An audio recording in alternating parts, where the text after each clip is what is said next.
Hello and welcome to yet another episode of Unfold, where every voice is a layer and every layer is a revelation. Today's conversation is around an issue that is not just impacting individuals but communities: intimate partner violence. Intimate partner violence is often looked at as a silent epidemic, but in Peel region, silence is not an option. We are talking about survival, about resilience, about systemic changes and collective responsibility that we all have in creating safer spaces for women, families, and communities. To understand how this work is being done in the front lines and at the back end, we are joined by an officer who has dedicated his career in building resilient, safer, and more compassionate communities. Welcome to the studio, Deputy Chief Nick. Thank you so much for having me. Thank you so much for joining us. So before we head on to the interview, I would like to give a very brief introduction about Deputy Chief. Though our 30-minute show would not be enough to sum up the amount of work that he has done in the police service, but just a brief about his career. Deputy Chief Milinovich began his policing career in 2000 and has since led transformative initiatives in community safety and mental health. Since being sworn in as Deputy Chief in 2020, he has played an instrumental role in shaping innovative model like Safe Center of Peel, a groundbreaking survivor-centric initiative to address the intimate partner violence. He has also advanced strategies to reduce gun and gang violence, co-chaired provincial and national policing committees and in 2025, he was awarded the King Charles III Coronation Medal in recognition of his service. So once again, welcome to the show, Deputy Chief. Amazing. Great introduction. I really appreciate that. Yes, I think that was the best we could do in the want of time, but I think we could dedicate the whole episode to that. Mm-hmm. So the work you have led in the region of Peel is often described as survivor-centric and community-wide, which is very different from how traditionally intimate partner violence was looked at or approached.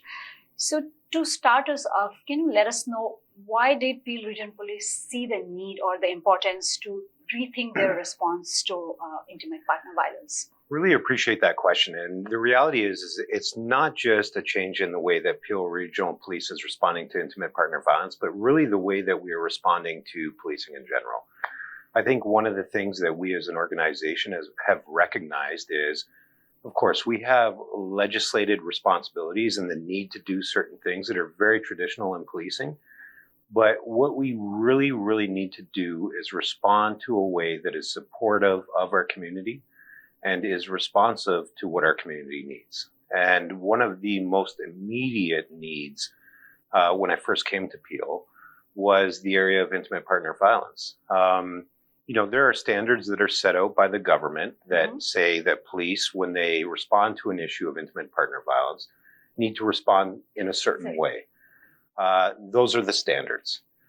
In 2019, what we saw was, we'd had an all-time high in terms of number of predominantly women that were victims of intimate partner violence that resulted in homicide. And it was actually, so of the homicides we had, there were 40% that were, the causation behind them were intimate partner violence. And so we saw an opportunity there, and we had conversations with our partners. And what we learned from our partners was we needed to change the way we were responding. It was preventing people from reporting. It wasn't a comfortable space. So, wholesale change, huge investment into this space in order to make it better for the people that are suffering from it. That's amazing. You rightly said, a lot of time, even the victims of intimate partner violence have hesitate, even though they are going through so much, they still have the hesitations. Probably, I could be wrong, but then probably because of their trust in the system or how they feel the system will handle their issue or the whole reporting process. Right? So, can you walk us through some most common risk factors that you see in this whole process of reporting, especially when survivors, they feel so vulnerable? Yeah, there are so many, it would be difficult to provide you the most common. The reality of the scenario is intimate partner violence is as frequent and common and specific to the people that experience it. Like, our community in Peel is so diverse. It's not something that is easy to put your finger on, but what I can tell you is in terms of coming forward, there are so many elements to it. So you imagine a person who is experiencing it and, they have a family, potentially they have kids. There's so many barriers to them reporting. Absolutely. And reasons why people just aren't interested or are afraid or are concerned about putting an end to it. And what we saw here in Peel was that was one of the biggest issues. We are one of the most diverse communities in the entire country. And with that carries there's cultural considerations, there's social considerations, there's so many different reasons for a person not to come forward. And so what we wanted to do was remove some of those barriers and make it more comfortable. Make it, again, the survivor's choice to come forward, but make it as comfortable for them to do that. And at the time, the way to do that was not by asking people to come into a police station. We have people from all over the world here, varying degrees of trust in police and what is actually, if you don't trust who you're reporting to or asking for help from, it becomes a really, really big problem. So what we realized was we need to make it more comfortable. And we did that through the Safe Center of Peel. We took all of our officers and everything that we do in the space of intimate partner violence and moved it outside of a police jurisdiction, like outside of a police building. We partnered with our partners and tried to remove some of those barriers that really result in people being reluctant to report. So you mentioned Safe Center of Peel. So for our viewers watching this and who are not quite aware of it or what it does exactly, would you like to share some light to that? Safe Center of Peel is a collection of course, police are there. So we have specialized investigators that are attached to it. But we're only one element of it. So we have a consortium of partners that are they operate in the space. So they do everything from child minding, legal services, financial services, offer really everything that a person would need when they're looking to escape from domestic and intimate partner violence. I think it's really important, particularly for the viewers, to understand the difference of what's happening here in Peel. And, your question, of course, elicits some of that. So when we started Safe Center of Peel and our response for intimate partner violence, we did like many other police services, not just in Ontario, but across Canada. A 911 call would come in, a uniform officer would show up in a cruiser, they would deal with the issue. If there were grounds to believe that an offense occurred, they would maybe make an arrest. And that uniform officer, with some specialized training, would be the person that manages that entire case throughout the entire court process. What we saw and what we heard really from survivors, from our community, was there was an opportunity to do more. And, we spoke to survivors and we heard about the stigma that's attached. We heard about the barriers to reporting. And that was a really, really big thing for us. And so when we look for opportunities to be better, it really revolved around, of course, being culturally responsive in our approach and our response, understanding why people aren't reporting. And so we entirely, and you have to imagine, this is one of the most frequently reported calls to police. Wholesale change. We needed to change what we did. We could no longer respond with uniform, of course, I'm here in my uniform today so that people know that I'm attached to the police. But we needed to respond and really manage these calls in a way that was more comfortable for people. We needed to partner with other organizations. And, we often talk about it, we needed to be less proprietary in our response in these situations. We needed to move away from the traditional policing approach, which is we're the police, you call us, we know how to respond. We had to ask people, what's comfortable for you? What makes you feel better? And so, and thankfully our chief is an incredibly progressive person as well. So wholesale change, we moved currently or shortly, we will have 80 investigators not in a police station, but they're living in a space that is really directed by a collective of social service providers, people that operate in the space of intimate partner violence. We're one partner. We're one voice at the table. Of course, as police, we still have stuff to do, but it's more comfortable. The other thing that I think is really, really important to acknowledge is, this is about creating community momentum. It's a community issue. Absolutely. Undoubtedly, people are losing their lives unnecessarily as a result of intimate partner violence. And it is it is one of those spaces where there's so much opportunity to intervene and prevent those tragedies from happening.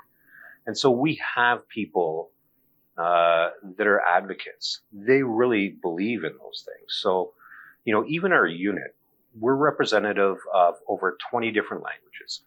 We are representative of the community that is the Peel Regional Police, or that is Peel. Our police service, even the people that are the investigators that are attached to our unit, some of them have experiences of intimate partner violence. Okay. They themselves are survivors. So, the people that are responding are police officers who really, really believe there's an opportunity for improvement. They're advocates. They're partnered with other social service providers who are also advocates. And when you collect a group of people that really, really are passionate about something and care about something. And probably who believe that, there's an opportunity to grow, change, and make things better. I think that makes a lot of difference. They can make a difference. Absolutely. And it becomes like, if I'm experiencing something in my life, if I can speak to a person who understands it, who understands some of the nuances, it's a lot more comfortable than rolling the dice and, a uniform response. You have people that have chosen this as a career path from the policing perspective. Yes. But those people are also joined by community partners that really, really want to prevent the tragedy and want to help people.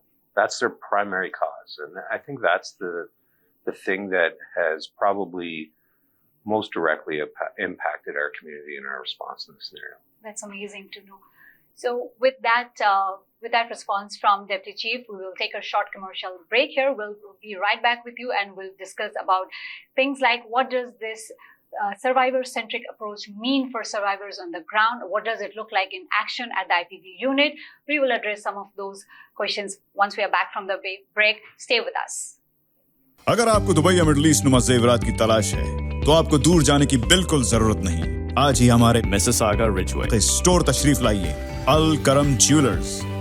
हमारे पास सोने के बेहतरीन कंगन, कड़े, झुमके, हार और सोने के सेट्स भी दस्तयाब हैं। शादी हो या मेहंदी या कोई भी फंक्शन, आपकी पसंद के तमाम जेवरात आपको हमारे स्टोर में मौजूद मिलेंगे। आज ही हमारे स्टोर पर तशरीफ लाइए, अल करम jewellers, 3465 platinum drive, unit 99, Mississauga, या फिर कॉल करें 905-828-0009।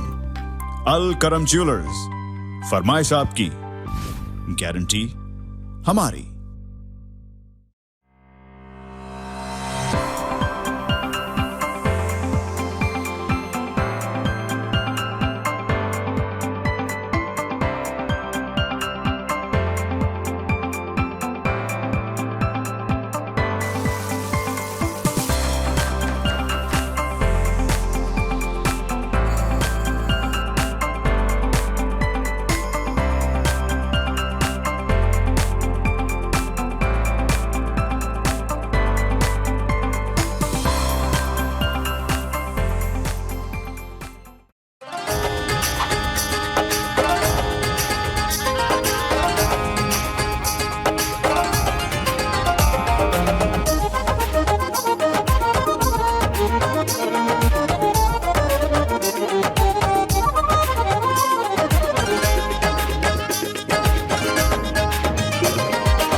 डिक्सी इलेक्ट्रॉनिक्स और अप्लायंसेस, जहां आपकी तमाम इलेक्ट्रॉनिक्स और अप्लायंसेस की जरूरियात पूरी होंगी। हमारे पास आपको हर टॉप ब्रांड मौजूद मिलेगा, चाहे वो वर्लपूल हो या LG, सैमसंग हो या जनरल इलेक्ट्रिक्स। हम इन सब के ऑथराइज्ड डीलर हैं। आइए और हमसे 5 स्टार खिदमत का लुत्फ उठाइए। हम आपको तमाम अप्लायंसेस सबसे बेहतर और सस्ते दामों पर फराहम करेंगे, ये हमारी गारंटी है। विजिट आवर वेबसाइट www.dixieelectronics.ca या फिर हमें कॉल कीजिए 905-625-5900. At Dixie Electronics and Appliances, we sell quality and deliver confidence. Legal problems don't wait, and neither should you. I'm Rohit Sharma. Whether you are facing criminal charges, buying your first home, or protecting your family, I'm here to help you. When your future is on the line, experience matters. At Rohit Sharma Law, we deliver results with clarity and care. At Rohit Sharma Law, we specialize in a wide range of legal services, including family law, criminal defense, real estate transactions, immigration matters, civil litigation, and notary public services. Book a consultation today. Let's take the next step together. You can call us at 416-741-1115 or email us at info@rohitlaw.ca. Welcome back after the commercial break. We are in conversation with Deputy Chief Nick Milinovich from Peel Region Police, and we are discussing intimate partner violence, which is a burning issue in the community. But at the same time, we also need to look into the immense work that the Peel Region Police is doing in this sector. So, Deputy Chief, we spoke about how we are bringing community together to help an issue, which also belongs to the community. Now, to break it down more simply for somebody who's watching, when we talk about survivor-centric approach, what does it exactly look like in action? And for if there is a survivor on the ground, what does it mean to them, this whole new model? So for the survivor, it's an entirely different approach. The focus is different. So from a policing perspective, the focus isn't on the offender, arresting, charging them, putting them through the process. Of course, that's a piece that has to happen. But for us, the focus has to be on the survivor. What do they need? Listening to them, making sure they feel safe, making sure that all of those different elements that maybe prevent them from having made the decision previously to come forward are addressed. Here in Peel, again, it's if there's an emergent response, person calls 911 because there's intimate partner violence happening. Great. Of course, you can expect we are going to dispatch the closest police officer in order to address that emergency. But as soon as it becomes evident that there are grounds to believe that an offense has occurred, we then transition it to plainclothes police officers who want to work in the unit. Some of them potentially have experienced exactly what these people have experienced. They have, they're representative of the same diversity. So we have 20 languages that are spoken by our officers. They will then have a conversation with that person, and that's their advocate. It's not just the police officer to arrest the offender. That also probably helps in building the trust. Completely. Right? Yeah. Absolutely. There's so many parallels you could draw, but so that person then of course has to deal with the criminal offense. It's probably a person who has the same, speaks the same language as you, potentially same religion, cultural background, all of those things. And then once that's done, they are then able to access a menu of other supports, social services, different organizations to help get you through the process and make sure that you're good. Rehabilitation also is a part of that? Absolutely. Yeah, definitely. It's just so important because there's so much complexity to this issue. It cannot just be call 911, police respond, arrest a person, and move on. Absolutely. And, if I had to define what makes our approach, I believe, better than it was just that. You used to call and you would get police in a uniform that looked like me. Now you can call. If it's an emergency, you're going to get police. Very quickly, they're going to transition it to a person who is an advocate, who is, of course, a member of Peel Police. But then you're able to afford access to that person of a variety of different services that they're going to need after the emergency is done, after the charges are done. who are there to support not just, the survivor, but potentially their kids. And make sure that, listen, everybody needs to feel safe in the community. And making that first call really is what protects people, but it's not an easy thing to do. So what we're trying to do is make it easier for people and more comfortable. That's great to know. Like Deputy Chief highlighted here, Peel Region Police is no more looking at intimate partner violence just as an issue where the culprit or the offender is taken care of, but also is looking at it from a very, very survivor-centric view where rehabilitation is also in the discussion, and also they get support for their kids or any kind of other support that is required. And I think that makes a lot of difference in building their trust and also putting back the message in the community that you have already taken the braver step of reporting. Now here on, the community is there to support you. I think that is a great message that goes out. When I was reading about this and researching a little bit before today's show, I did read that firearms and weapons are a lot of times major risk when it comes to intimate partner violence. So how do we mitigate this risk in ensuring that the survivor is safe or in taking care of this whole issue? Absolutely. So and I want to keep it high level for Absolutely. your viewers to understand, there's a lot of complexity to that question, but I have to tell you, there's generally two streams where firearms enter into issues of intimate, I want to use intimate partner violence. I'm going to use gender-based violence. And it's, you have firearms that are legally owned and possessed, and then you have firearms that are illegally owned and possessed. And so what we've done as a service is really support mitigating both of those spaces. But I have to tell you, the single biggest thing, so I've been in Peel for almost 6 years now. Above all else, the single biggest thing that makes a difference in the outcomes is either a person being supported in getting help or a person coming forward. It all starts with reporting. So if a person's charged and they have either illegal or legal firearms, we can work to make sure that those firearms are recovered and that they're taken out of the possession of a person. And there's all kinds of statistics and analysis that's done on femicides and those types of things and the causation behind that. But the reality is it's about power and control. Firearms are an element in intimate partner violence, and certainly we work to mitigate illegal firearms in our community. If there's an issue of a person who's even possessing one legally and is involved or charged as a result of gender-based violence or intimate partner violence, we'll of course work to make sure that they don't have access to those firearms. But if you ask me, how does a person protect themselves and save their life? It's coming forward. It really is. This police service is unbelievably committed to protecting our community, particularly in this space. We don't want to investigate homicides. We want to do everything we can in order to keep people safe. I think again, there goes a very, very strong message from Peel Region Police that the whole unit is so committed to making things safer for the entire communities. So we need to start looking at that and then need to come forward and report, because I think reporting is the first step for us to ask for help and for the unit to be able to provide that help.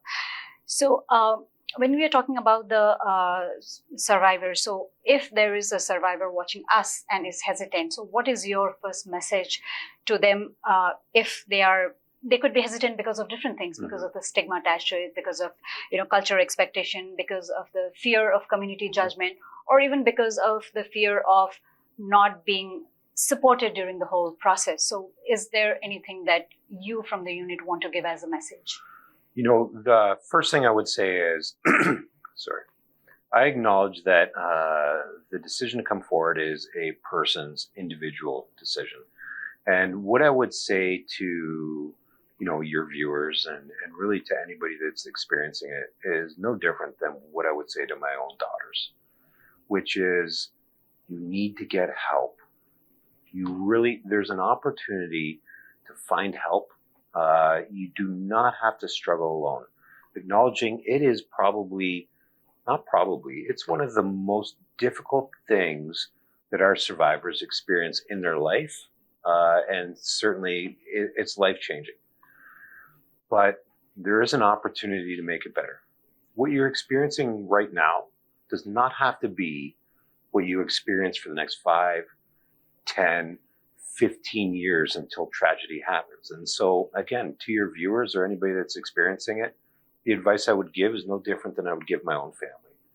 Come forward, report it, and get the help you need.